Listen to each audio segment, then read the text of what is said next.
बिस्मिल्लाहिर्रहमानिर्रहीम। अस्सलाम वालेकुम। इहदिना सिरातल मुस्तक़ीम।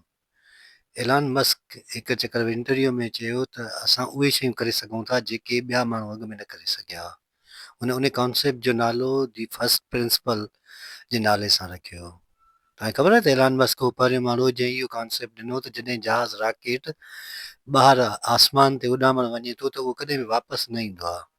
त हू चए पियो जेकॾहिं उहो वापसि नथो अचे त उनजो केॾो ख़र्चो आहे, तंहिंजे करे जेकॾहिं उहो वापसि आयो त उहो ख़र्चो डबल तौर ते बची पवंदो ऐं केतिरा ई मिलियन डॉलर्स माण्हू जा बची पवंदा। ऐं हिन उन कॉन्सेप्ट खे फर्स्ट प्रिंसिपल्स जे नाले सां सॾियो हुयो। पहिरियों त माण्हुनि हुनखे चयो त इहो फिज़िक्स में या कंहिं बि साइंस में इहा शइ आहे ई कान त का शइ वापसि वञे रॉकेट ताईं ऐं वरी वापसि जेको आहे मोटी अचे ज़मीन ते।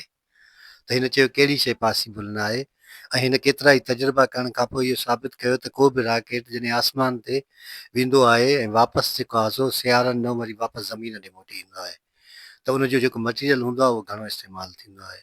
तंहिंजे करे ज़िंदगीअ में तव्हांखे जॾहिं को बि मौक़ो मिले थो त तव्हां का नई शइ पेश कयो त हमेशह इहो यादि रखो त तव्हांखे रुकावट ॾिनी वेंदी।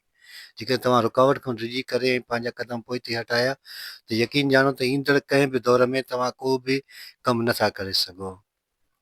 जॾहिं बि तव्हां कंहिं जॻह ते हूंदा आहियो त उते तव्हां नई शइ आणणु चाहींदा आहियो या उनखे रेगुलर करणु चाहींदा आहियो त केतिरा ई माण्हू तव्हांजे साम्हूं अची वेंदा आहिनि। उहे माण्हू ख़ासि तौर ते उहे हूंदा आहिनि जेके अॻ में ई हुते कमु करे चुका हूंदा आहिनि, पर जॾहिं उन्हनि खे उहे ॾिसंदा आहिनि त उन्हनि जो को बि फ़ाइदो नथो पए पियो त पोइ हू तव्हांजी मुखालफ़त करणु शुरू कंदा आहिनि।